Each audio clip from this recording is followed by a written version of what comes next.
I never imagined that my quiet afternoons, spent leafing through dusty books in the corner of the old library, would lead me on a journey across continents and centuries.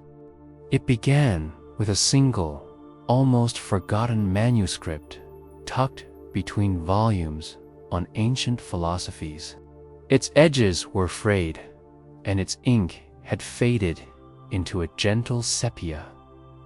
Yet the words leaped off the page with a strange vitality. It spoke of ideas that seemed to cross borders, time periods, and even belief systems, as that whispered of a connection I had never noticed before. The manuscript hinted at something extraordinary. The teachings of early Buddhism were not confined to the serene forests of India or the meditative monasteries along the Ganges. There were echoes of distant lands' vibrations, of cultures I had only encountered in history books. Greek philosophers with their meticulous reasoning and reflections on the soul, and Persian sages with their profound moral teachings and cosmic insights, seemed to have left subtle fingerprints on the path of enlightenment. I was intrigued, almost skeptical. Yet something inside me insisted that I follow this trail. I closed my eyes and tried to imagine the world back then. The Mediterranean sunlight shimmering over the Aegean, scholars debating in the open courtyards of Athens, Zoroastrian priests in Persia contemplating the eternal struggle between light and darkness, and in the East, monks walking barefoot through forests, contemplating suffering and the nature of the mind. How could these worlds, so far apart in geography and language, whisper to each other through the invisible threads of thought? How could ideas traverse deserts, mountains, and seas, shaping a wisdom that would eventually guide millions toward peace? As I delved deeper into the manuscript, I realized that these weren't just random coincidences or superficial similarities. There was a rhythm, a resonance, as if the universe itself had conspired to intertwine these traditions. A Greek notion of balance mirrored the Buddhist's middle way. The Persian focus on ethical responsibility found reflection in the precepts of early monastic life. Each discovery sent shivers down my spine. It was as if I had stumbled into a hidden corridor of history, where ideas traveled faster than armies, and wisdom flowed more freely than gold. I felt a strange intimacy with the ancients, like they were speaking directly to me across centuries. And the more I read, the more I sensed that this journey was not just about uncovering historical connections, was about discovering something within myself. These echoes of distant lands, long past civilizations, and forgotten dialogues were calling me to question my own understanding of peace, compassion, and the path to inner calm. My curiosity had turned into a quiet urgency. I had to trace these connections to see how the wisdom of the Greeks and Persians had quietly shaped the gentle yet profound teachings of the Buddha. By the time I set the manuscript aside, The library around me seemed different. The sunlight felt warmer, the air more fragrant, as if it, too, had absorbed the echoes of that ancient world.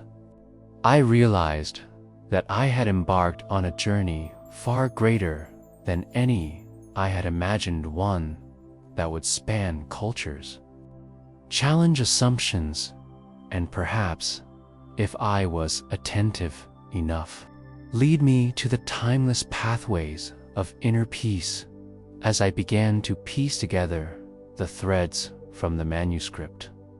I realized that understanding early Buddhist teachings required stepping into the world of millennia past, a world alive with empires, trade routes, and ideas in motion. India, of course, was the heart of this story, the birthplace of the Buddha and the serene forests where his followers sought understanding. But the story did not begin or end there. My research led me to see that the centuries following his life were a time of extraordinary exchange, a crossroads where cultures collided, mingled, and reshaped one another.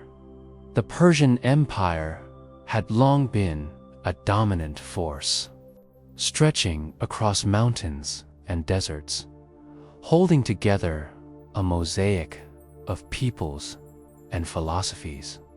Their cities, bustling with merchants, scribes, and priests, were centers of thought and governance. I imagined wandering through Persepolis, its massive columns casting shadows over carved reliefs depicting kings, soldiers, and the wisdom of their ancestors.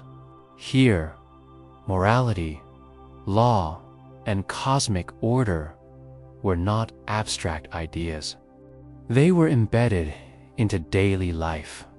Zoroastrianism, with its emphasis on truth, justice, and the eternal struggle between light and darkness, carried a vision of the moral universe that resonated far beyond its borders. Then there was Greece, a land of philosophy and inquiry. I pictured the streets of Athens, where Socrates wandered, asking uncomfortable questions that probed the nature of knowledge and virtue. Stoics and skeptics debated the soul, ethics, and the meaning of life. I could almost hear their voices echoing through time, carrying a reverence for reason, balance, and self-discipline. Though separated from India by thousands of miles, their ideas shared a remarkable harmony with the contemplative life of Buddhist monks. In some quiet way, the Greeks were exploring the same inner landscapes that the Buddha had walked, albeit with different methods and vocabulary. And yet, these lands were not isolated. The conquests of Alexander the Great had shattered barriers, creating new pathways for cultural and intellectual exchange. Greek settlements appeared in Bactria and along the edges of the Indian subcontinent. Persian influence lingered, subtly woven into administration, trade, and spiritual life. Through these connections, merchants, scholars, and pilgrims traveled routes that would later become known as the Silk Road. Ideas, like precious silks and rare spices, flowed along these roads, often leaving traces that were invisible but transformative. I found myself captivated by how these distant civilizations, though divided by mountains, deserts, and seas, had collided in unexpected ways. A Greek sculptor might inspire the first depictions of the Buddha in human form. Persian moral thought might influence monastic rules and the emphasis on ethical conduct. In my mind's eye, I could see caravans winding through deserts, carrying manuscripts, statues, and philosophical notions, connecting the sun-baked lands of Persia to the lush forests of northern India. But the historical context was more than geography and trade. It was the human story, people striving for understanding, for peace, for a sense of what it meant to live rightly. I imagined Buddhist monks walking through bustling marketplaces, observing the diversity of humanity, while Greek philosophers sat in open forums, listening to citizens and strangers alike. Perhaps somewhere along these converging paths, questions arose. How does one live a life free from suffering?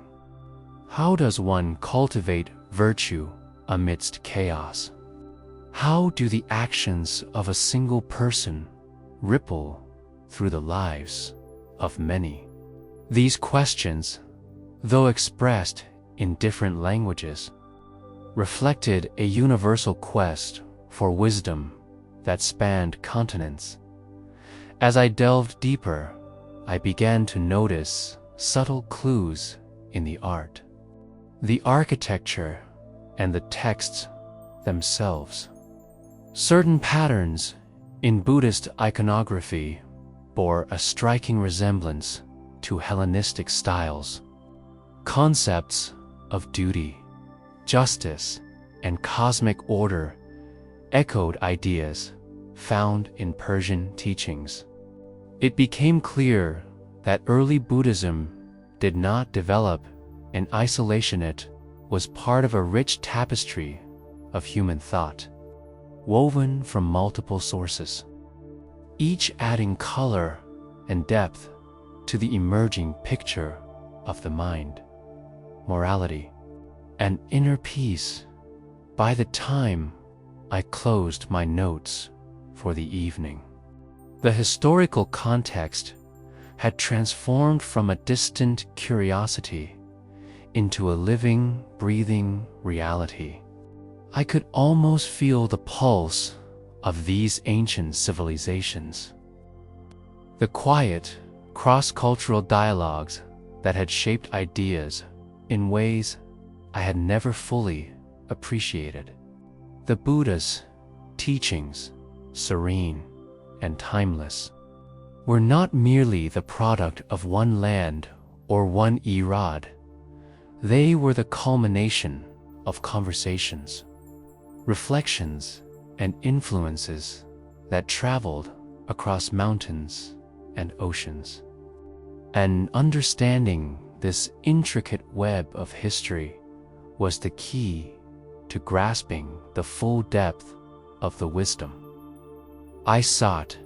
As I traced the currents of history further, I found myself drawn to the Hellenistic world, a place where curiosity, reason, and contemplation shaped lives as much as faith and ritual. The Greeks, I realized, were fascinated by the mind, by ethics, and by the pursuit of a life well lived.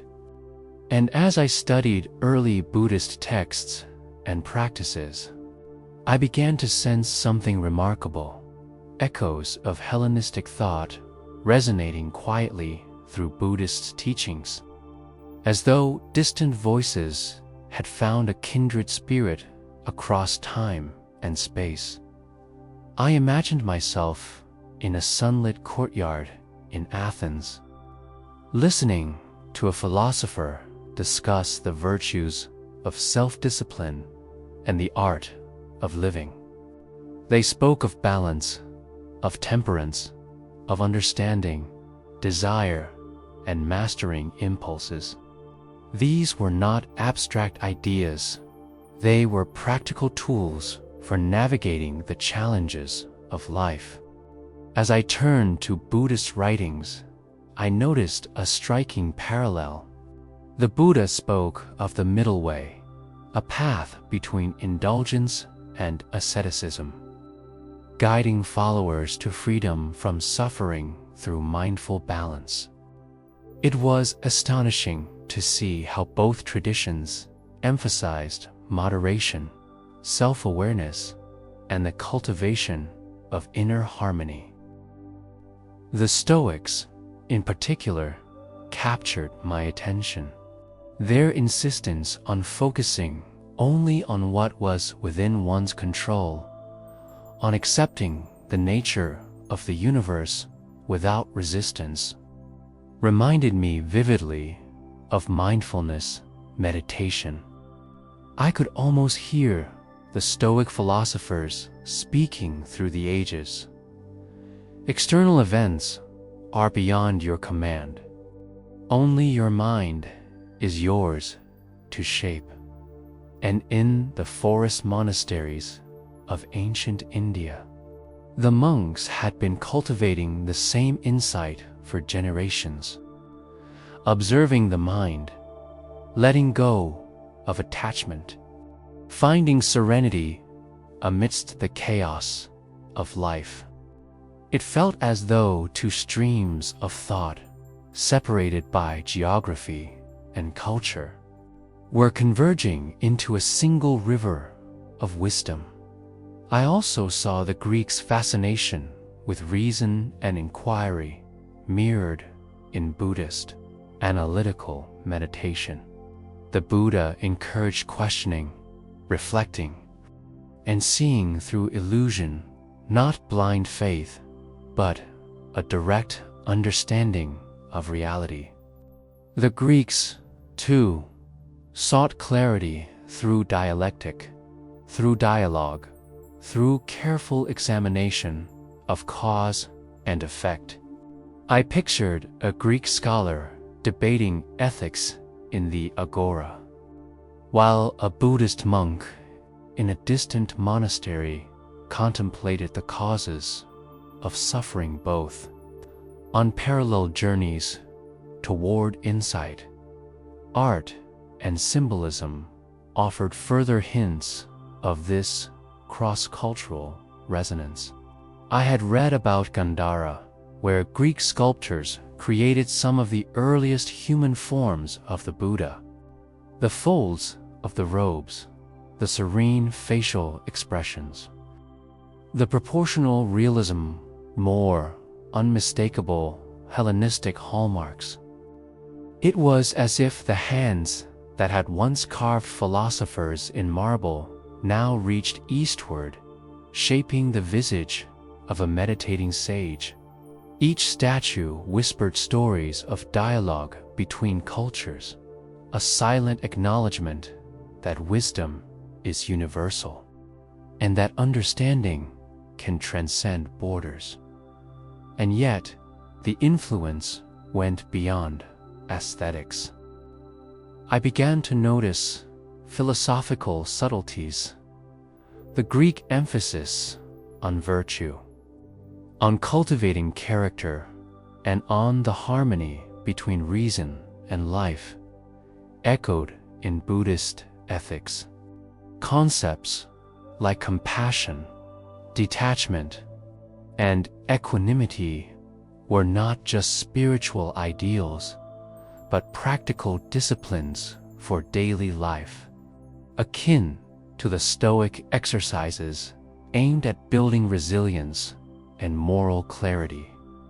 I could almost sense a shared rhythm, a dialogue without words, where thinkers across continents arrived at remarkably similar conclusions about the nature of happiness, suffering, and human flourishing.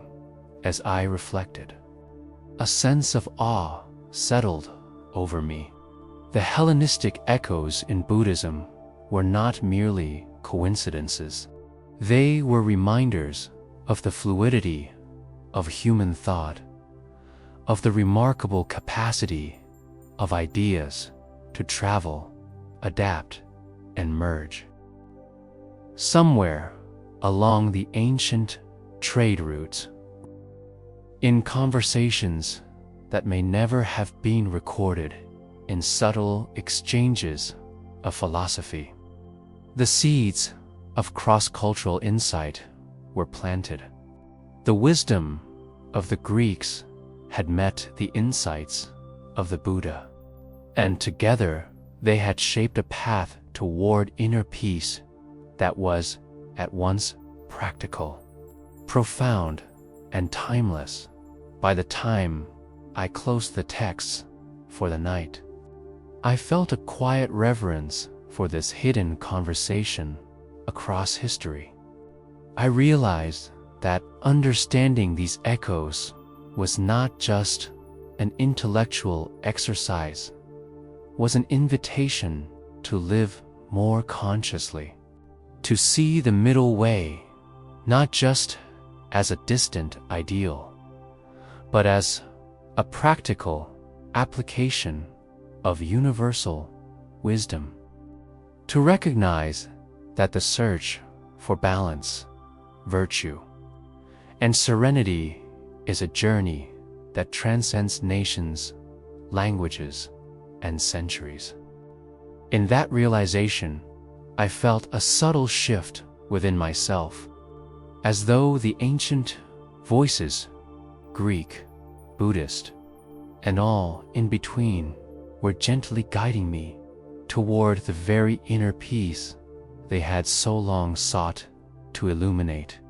As I continued my journey through ancient texts and historical clues, my attention turned eastward to Persia, a land of vast deserts, majestic mountains, and cities that had long been crucibles of spiritual thought.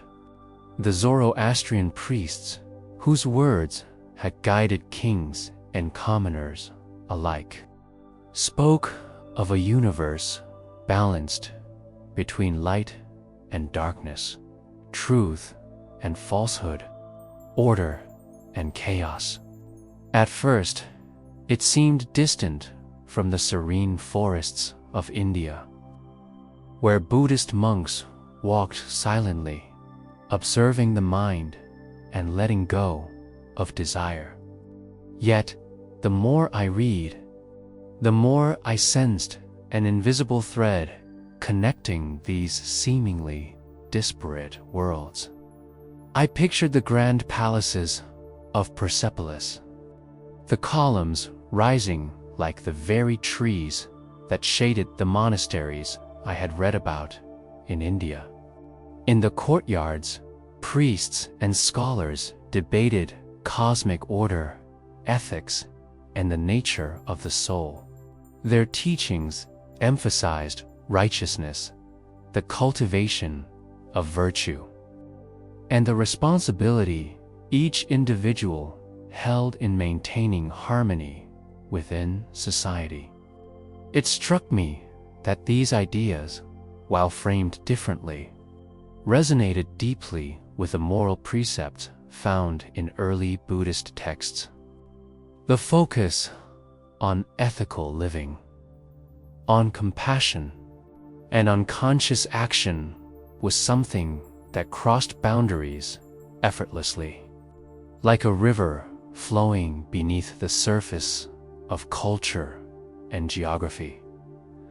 I imagined merchants, travelers, and scholars moving along the ancient trade routes, carrying more than spices, silk, or gold. They carried ideas, insights, and spiritual practices. A monk from India might meet a Persian sage in a caravanserai, sharing stories and reflections on morality and the human condition. Perhaps they spoke of the eternal struggle between good and evil, not in the sense of an external deity punishing or rewarding, but as an internal battle, a cultivation of the mind and heart. In that subtle exchange, I could sense the seeds of cross-cultural influence being planted, slowly taking root in the evolving philosophies of early Buddhist communities. Persian emphasis on order and cosmic balance appeared to mirror the Buddhist understanding of karma and dependent origination. The universe was seen as a web of cause and effect, where every action had consequences, both immediate and far-reaching. I could almost hear the echoes of Persian teachings in the Buddha's gentle admonitions to act with awareness, to live ethically, and to understand the impermanence of worldly life. Even their moral cosmology, which urged followers to align themselves with truth and righteousness, seemed to find a quiet resonance in Buddhist monastic discipline, where virtue and mindfulness were the foundations of a peaceful life. The imagery and rituals of Persia also fascinated me. Fire, a central symbol of purification and divine presence, reminded me of the Buddhist emphasis on clarity, illumination, and the inner light of awareness. I could imagine a Zoroastrian priest tending the sacred flame, while a monk meditated by a river, both seeking to cultivate an inner purity and understanding that transcended the material world. Despite the differences in culture and practice, there was a shared aspiration to rise above ignorance, to act rightly, and to cultivate a state of balance and inner peace. As I traced these connections, I began to see patterns emerge in early Buddhist thought, patterns that suggested subtle Persian influence.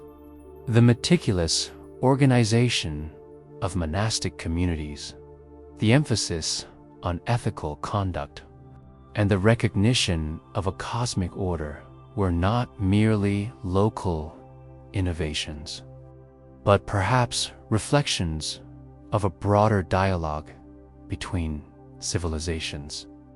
It was as if Buddhism had absorbed, consciously or unconsciously, the moral and spiritual wisdom of its neighbors, integrating these insights into a system that remained uniquely its own, yet enriched by the currents of distant lands. By the end of the day, I found myself reflecting not just on historical interactions, but on the human impulse to seek understanding. The Buddha, the Persian sages, the traveling scholars, they were all responding to the same eternal questions. How should we live? How can we cultivate virtue? How do we navigate the balance between the self and the world? And in that reflection, I realized something profound. The wisdom of early Buddhism was not an isolated invention, but part of a vast, interconnected tapestry of human thought. Persian influences had left a quiet, enduring imprint, guiding generations toward mindfulness, moral clarity, and the timeless pursuit of inner peace. As I pieced together the traces of Greek and Persian thought within early Buddhism, I began to see how these subtle influences had not merely touched the surface, but had actively shaped the philosophy and practice of the tradition. It was like watching a river flow through multiple landscapes, picking up minerals, sediments, and reflections from each terrain, yet remaining unmistakably itself. The Buddha's teachings, serene and profound, carried within them echoes of distant lands, shaping a system of wisdom that was practical, moral, and deeply human. I noticed, first, the emphasis on balance and moderation. The Greek idea of temperance and the Persian concern for moral order seemed to converge in the Buddhist middle way. The Buddha's guidance to avoid extremes, neither indulgence nor severe asceticism, reflected an understanding that human life is best lived through awareness and harmony.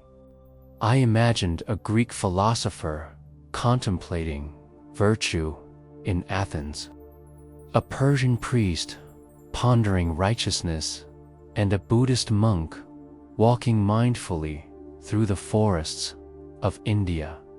Despite differences in culture and method, all three seemed aligned in the pursuit of a balanced, ethical, and meaningful life. Ethics, too, were transformed by this confluence of ideas. Persian teachings emphasized responsibility, justice, and the conscious cultivation of virtue. Greek philosophy stressed reasoned, moral choice, and personal accountability. In Buddhism, these principles appeared in the form of the precepts and monastic rules, which guided practitioners not only in personal conduct, but also in their relationships with society. I could almost hear the quiet echoes of Persian and Greek wisdom in these texts. Live consciously, act ethically, and recognize the consequences of every action. The moral foundation of early Buddhism was not abstracted, was a lived, practical path, honed by cross-cultural insight and grounded in real human experience. Meditation and self-reflection, central to Buddhist practice, also carried hints of these external currents. Greek philosophical inquiry encouraged examining the self, questioning assumptions, and seeking clarity of mind. Persian spiritual exercises fostered ethical vigilance and inner discipline.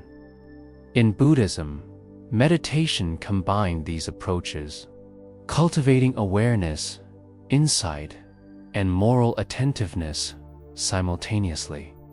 I pictured a monk sitting beneath a tree, eyes closed, observing every thought and feeling. While in a distant city, a Greek thinker recorded reflections on virtue and the mind. The methods differed, but the ultimate goal understanding the nature of existence and cultivating inner peace was strikingly similar, even in the artistic and symbolic expressions of early Buddhism. These influences were visible. The Gandhara sculptures, with their naturalistic forms and detailed drapery, were more than aesthetic marvels. They represented a fusion of Hellenistic artistry with Indian spiritual ideals. The calm, composed face of the Buddha reflected a universal serenity, a balance between the body and the mind, form and essence, reminding practitioners of the integration of external and internal worlds. Persian influence, in turn, appeared in the emphasis on cosmic order, ethical alignment, and the disciplined structure of monastic life. Together, these elements reinforced the teachings and made the path both accessible and profound. As I reflected on these transformations, I realized that Buddhism's enduring power lay in its ability to absorb, integrate, and adapt. Greek and Persian thought were not imposed upon it. They were harmonized, refined, and woven into a system that remained uniquely Buddhist. This synthesis produced a teaching that was practical yet profound, personal yet universal, and always oriented toward the cultivation of inner peace.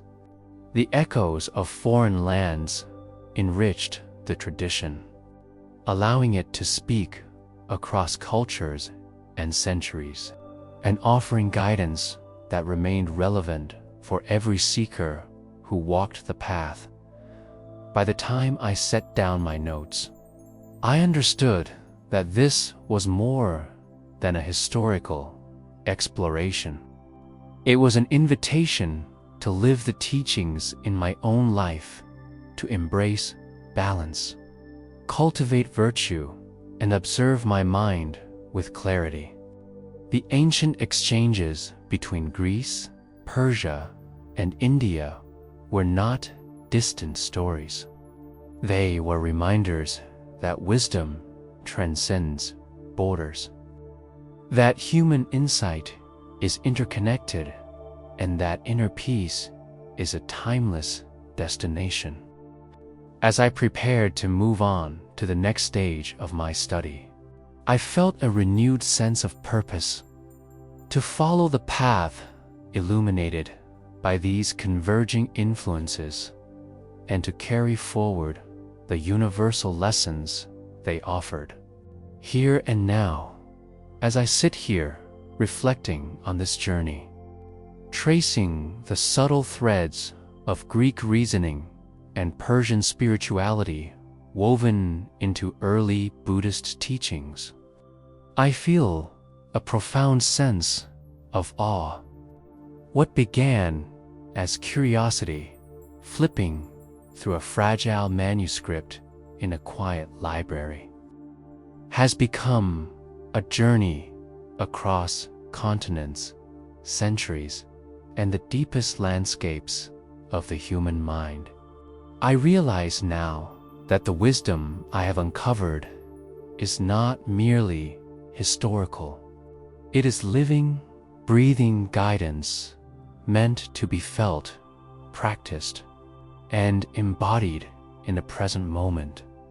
The more I explore, the more I understand that inner peace is not an abstract ideal reserved for monks or scholars. It is a path open to anyone willing to observe their own mind, cultivate ethical awareness, and seek balance. The echoes of Hellenistic thought remind me that reason and reflection can illuminate our choices. The Persian emphasis on virtue and cosmic harmony teaches me that our actions ripple through the world in ways both seen and unseen. And Buddhism, with its serene clarity, shows me how these lessons converge into a practical, timeless path, a middle way that nurtures calm, compassion, and clarity. I remember the Greek philosophers walking the sunlit streets of Athens, pondering virtue, the Persian sages tending sacred fires and contemplating righteousness, and the monks wandering forests of India in quiet meditation. They all sought the same truth in different ways: that the mind can be trained, that suffering can be understood and transcended, and that the cultivation of virtue is inseparable from the cultivation of peace. I feel a deep connection to these seekers across time, a sense that the wisdom they explored is still accessible to me and to all of us, if only we are willing to engage with it fully. The teachings themselves are remarkably practical: balance in life, mindfulness in action, awareness of thoughts and emotions, ethical conduct in daily choices. These are not lofty abstractions. They are tools guiding us toward a life that is more conscious, more compassionate, and more peaceful. I have started to notice in my own moments of frustration or restlessness the power of simply pausing, observing, and realigning with these principles. It is a quiet revolution, a subtle shift that begins within the mind and radiates outward into the world. And yet, this journey is also an invitation. As I reflect on the mingling of cultures, the travel of ideas, and the way wisdom has crossed mountains, deserts, and seas, I realize that each of us has the opportunity to walk this path ourselves. The echoes of ancient civilizations are not confined to history books. They resonate within us, urging us to cultivate our own understanding, to explore the depths of consciousness, and to create harmony within and around us. The message is simple but profound. Inner peace is possible, and it begins with a conscious choice to observe, reflect, and act with awareness. So, I invite you, whoever you are watching this, to take a moment to pause. Reflect on the influences that shape your thoughts, the traditions that guide your actions, and the possibilities for balance and clarity in your life. Let the lessons of Greece, Persia, and India guide you, not as distant history, but as living wisdom. Engage with your mind and heart. Observe without judgment. Act with virtue. And nurture the serenity that already exists within you. And if you find value in this journey, if these insights resonate with your own search for peace, I encourage you to explore further, share your reflections, and continue the dialogue that connects us across time, space, and culture. As I close my notes, I feel a quiet gratitude for the seekers who came before, for the cultures that intersected in subtle harmony, and for the opportunity to bring these insights into my own life. The journey does not end here. It continues in every mindful breath, in every ethical choice, and in the unfolding awareness that peace is not somewhere else, it's within, waiting to be recognized, cultivated, and shared. And so, I take a deep breath, letting the weight of history, wisdom, and reflection settle gently into my being, knowing that the path to inner peace, illuminated by countless voices across time, is always open, always inviting, and always within reach.